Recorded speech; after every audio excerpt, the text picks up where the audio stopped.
According to its state media, North Korea on Friday renewed a threat to launch missiles toward the U.S. territory of Guam. The country's government warned that any reckless moves by the U.S. would drive Pyongyang to take action. North Korea first talked about targeting the Pacific island in August after U.S. President Donald Trump warned that the regime would face fire and fury like the world has never seen. A researcher at the Institute for American Studies of the North Korean Foreign Ministry said, "The U.S. military action hardens our determination that the U.S. should be tamed with fire and lets us take our hand closer to the trigger for taking the toughest countermeasure."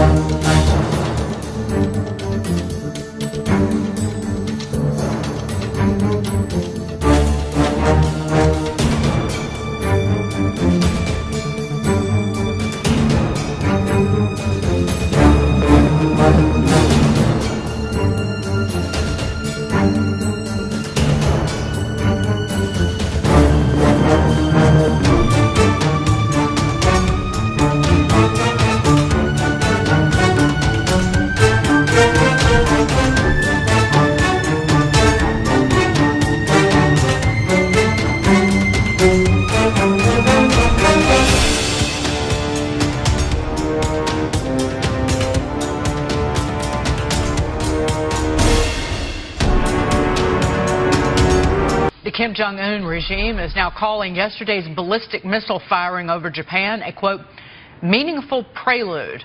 The country promising more launches in the Pacific in an apparent threat to the U.S. territory of Guam.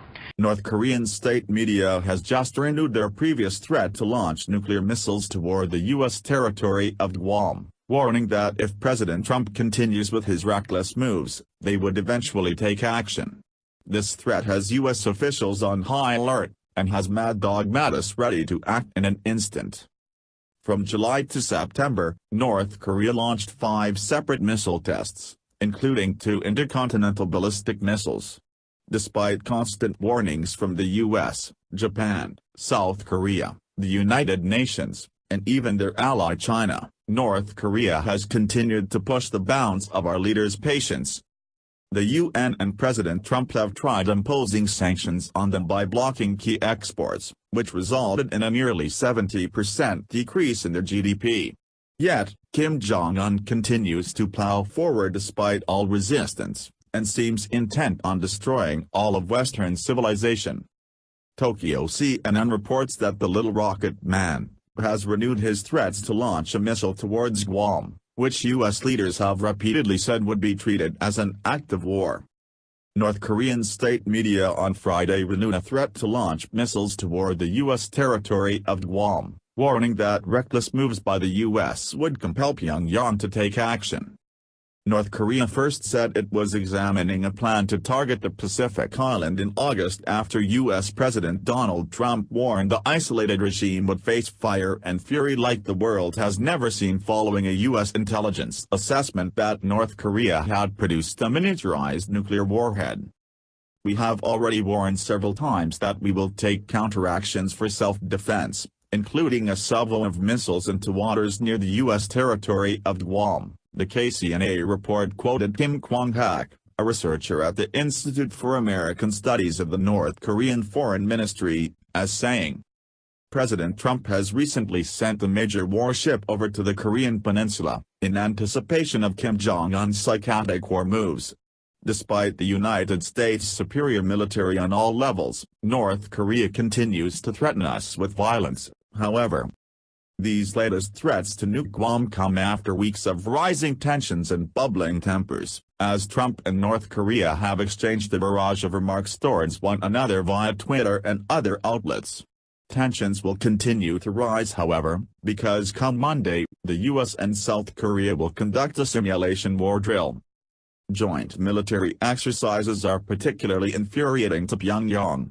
The North Korean government views them as a dress rehearsal for an invasion, even as the U.S. insists they are purely defensive in nature. The KCNA report listed a string of perceived U.S. provocations, including a litany of bombastic threats from President Trump, recent deployments of the U.S. nuclear submarine and aircraft carrier to the region, and a new round of high-intensity U.S. and South Korea joint naval drills. The article ended with the familiar warning that the U.S. would be solely responsible for pushing the situation on the peninsula to the point of explosion. North Korea's missiles have a range of 150 kilometers to over 10,000 kilometers, more than enough to strike at Guam. UN's hunger for power only continues to grow despite massive global backlash, and as Trump has said before, many are beginning to believe that there's now only one thing which North Korea understands. In a new incendiary statement, Pyongyang promised to fire a salvo of missiles at the U.S. territory of Guam, and keep its hands closer to trigger amid major U.S.-South Korea drills involving B-1 bombers and a carrier strike group. As Washington and its Asia-Pacific allies prepare for a joint maritime exercise, the North Korean government issued new threats to target the U.S. territory of Guam. The upcoming war games, which involve the USS Ronald Reagan aircraft carrier, are set to begin on Monday off the shores of South Korea. An op-ed published by Pyongyang's KCNA state news agency said, "We have already warned several times that we will take counteractions for self-defense, including a salvo of missiles into waters near the U.S. territory of Guam, an advanced base for invading the DPRK, where key U.S. bases are located." The U.S. military action hardens our determination that the U.S. should be tamed with fire and lets us take our hand closer to trigger for taking the toughest countermeasure, Kim Kwang-hak, a researcher at the Institute for American Studies of North Korea's foreign ministry, said in the op-ed. Pyongyang's statement comes as the U.S. deploys additional Navy warships to South Korea's ports. Earlier, the USS Michigan nuclear-capable Ohio-class submarine moored in the South Korean port of Busan, according to the U.S. 7th Fleet. Next week, the USS Stetham and USS Mustin Arleigh Burke-class guided missile destroyers and the USS Ronald Reagan are expected to join the naval drill scheduled for October 16 to 26 in the Sea of Japan and the Yellow Sea to hone communications, interoperability, and partnership, the statement added. KCNA's statement also came on the heels of a flyby of two U.S. Air Force B-1B Lancer strategic bombers over the Korean peninsula in a show of force on Tuesday night. Two B-1Bs took off from Guam and traveled in the vicinity of the Sea of Japan, staging an aerial exercise with Japanese and South Korean combat aircraft in the middle of the night. U.S. President Donald Trump and North Korean leader Kim Jong-un have exchanged personal insults over the past few months, adding fuel to the mounting tensions. Earlier in September, Trump called Kim a madman and little rocket man, saying the North Korean leadership won't be around much longer. North Korea called Trump a mentally deranged dotard and an old psychopath. Following a meeting with top U.S. military brass at the White House last week, Trump made headlines with a mysterious comment, "This is the calm before the storm." He later explained the remark was in reference to potential action against Pyongyang. U.S. President Donald Trump has soundly gained the reputation of a person who does not hesitate much before taking to social media to speak out loudly, from praising jobs in the domestic labor market to waging a war of words against little rocket man Kim Jong-un, the leader of North Korea. Trump has recently been increasingly active on Twitter, insisting that talks with Pyongyang make no sense and hinting at a military intervention. Donald J. Trump Twitter says, "Being nice to Rocket Man hasn't worked in 25 years, why would it work now? Clinton failed, Bush failed, and Obama failed. I won't fail.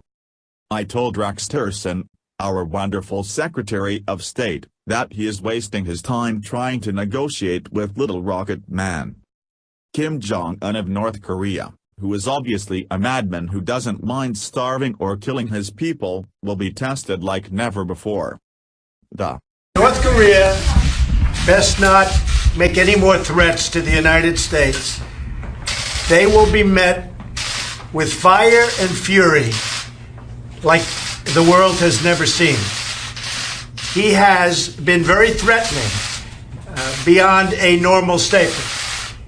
And as I said, they will be met with fire, fury, and frankly power, the likes of which this world has never seen before. North Korea's rhetoric has just ratcheted up louder and louder and more threatening. So I think what the president was doing is sending a strong message to North Korea in language that Kim Jong-un would understand, because he doesn't seem to understand diplomatic language. And I think Americans should sleep well at night, have no concerns about this particular rhetoric of the last few days. I think the president, again, as commander-in-chief, I think he felt it necessary to issue a very strong statement directly to North Korea. But I think what the president was just reaffirming is